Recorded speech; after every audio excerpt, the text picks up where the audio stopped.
Hey guys. Okay, so we're actually starting to make some headway here.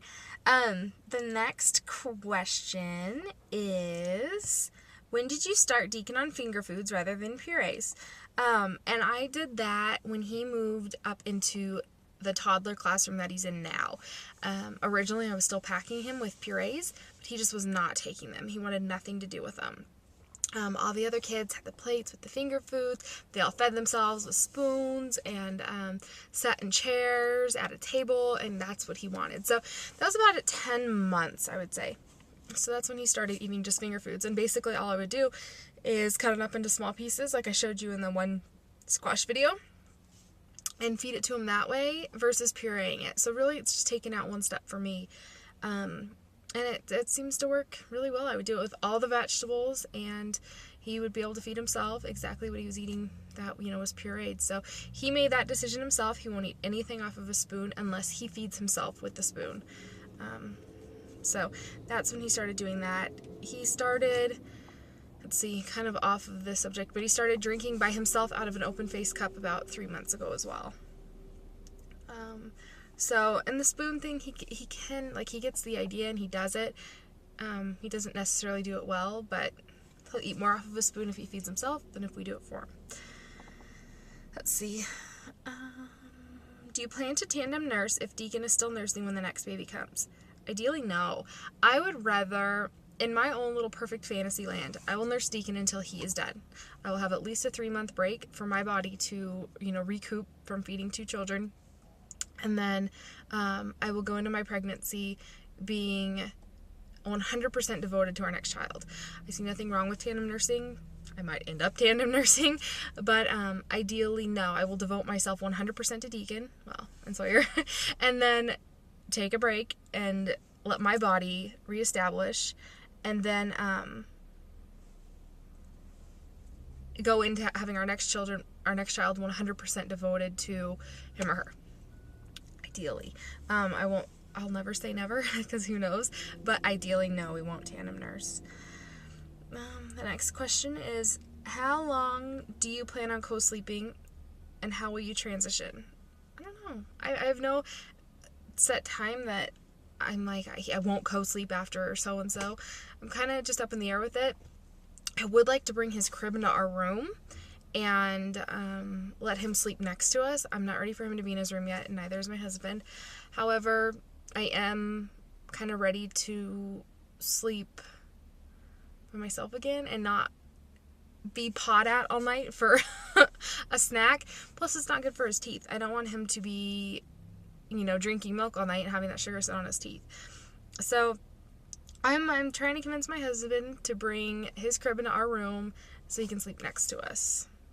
And I want to do that now that he's 13 months tomorrow. It's crazy. Next question. When you potty train your little man, how are you going to do that and incorporate cloth diapers? This person's planning on 100% cloth diapering, but can't quite figure out how to potty train will work with the cloth diapers. I honestly don't know yet. I kind of figure I'll just cross that bridge when we get there. I have no idea. I haven't even thought about it.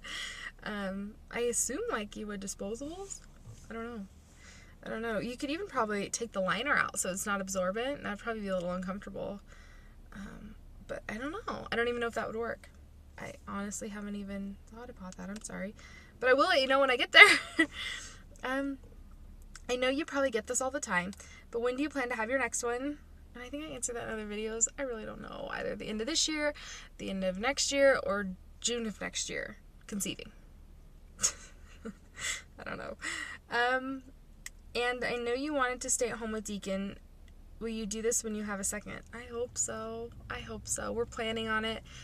We planned on it with Deacon, but unfortunately the economy went in the toilet, and we just weren't able to do it financially. And we don't want to live so tight that we're unhappy, if that's to say, and insurance. So if we can figure out just insurance, then that's probably just straight steering wheel. Then, that's our kicker, insurance. Let's see. We could figure it out financially, but insurance is so important that we just can't not do it. The next question, what foundation do you use? I love your makeup and it always looks so nice and natural. We have similar skin tones, so I would love to know what brand and color you use. I just did the video on that. Bare Minerals. I love Bare Minerals. And then Great Lash Mascara. Medium beige in the Bare Minerals. How long were you TTC-ing with Deacon? We got pregnant our 2nd month. So 2 months. Hang on, let me look. Oh, I'm doing good. Although my battery's dead. And yes, that is something I hate about the Flip. The battery dies so fast. What classes did you take? Books did you read to help prepare for a natural childbirth? I read the Lamaze book. And the thing that stuck with me the most about that book is being in natural childbirth, not having an epidural or having like a lot, pain medicine. Is that a good example that stuck with me from that book was if you hurt your foot, you know not to like step on the hurt part in order for it to heal faster. And it's kind of the same thing with labor. You know how to adjust your body for it to hurt less so that you can, heal faster, have the baby. That was probably what stuck with me the most out of that book. I don't know. Having a natural labor is just something that was really important to me and that I really wanted. I wasn't going to let anything, even Pitocin, get in my way. Stupid Pitocin. But, yeah. That, the class I took was just a prepared childbirth class through my OBGYN. And, it wasn't naturally birthed. It wasn't geared towards that. There's a whole day on epidurals, which made me want one even less because it was just like, oh heck no, that's not going in my bag.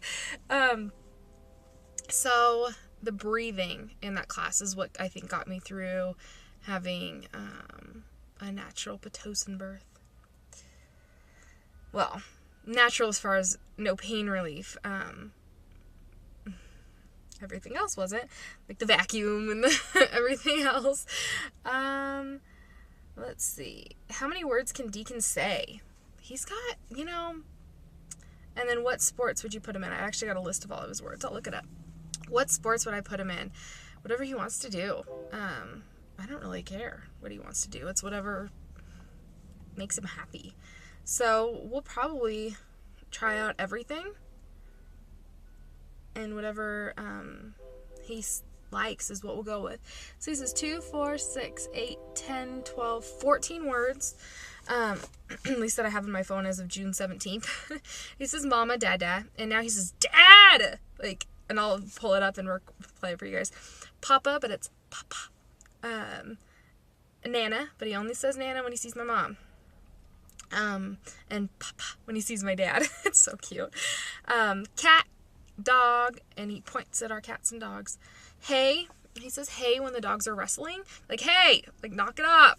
But he says hey. Turtle. I know, what 1-year-old says turtle, but turtle, and it's turtle. And he knows what the turtle is, and he points to turtles and says turtle. Deer, he points to deer and knows deer. Those two compliments of my parents. Hi.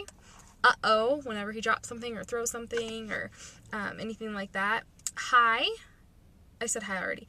Sorry, I went backwards. Balloon. He knows what balloons are. He loves balloons. That kid's a balloonaholic. That. He'll point to things that's like that. Like, what's that? Ball. Loves balls.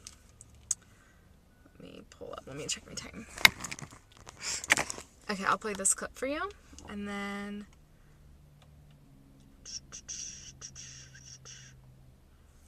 Please hold. It's so freaking cute. My husband sent it to me. He yells, he was trying to get my husband's attention.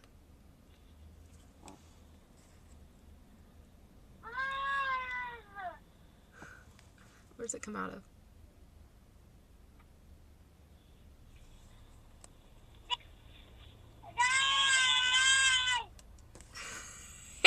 That's him yelling dad. So he was trying to get my husband's attention.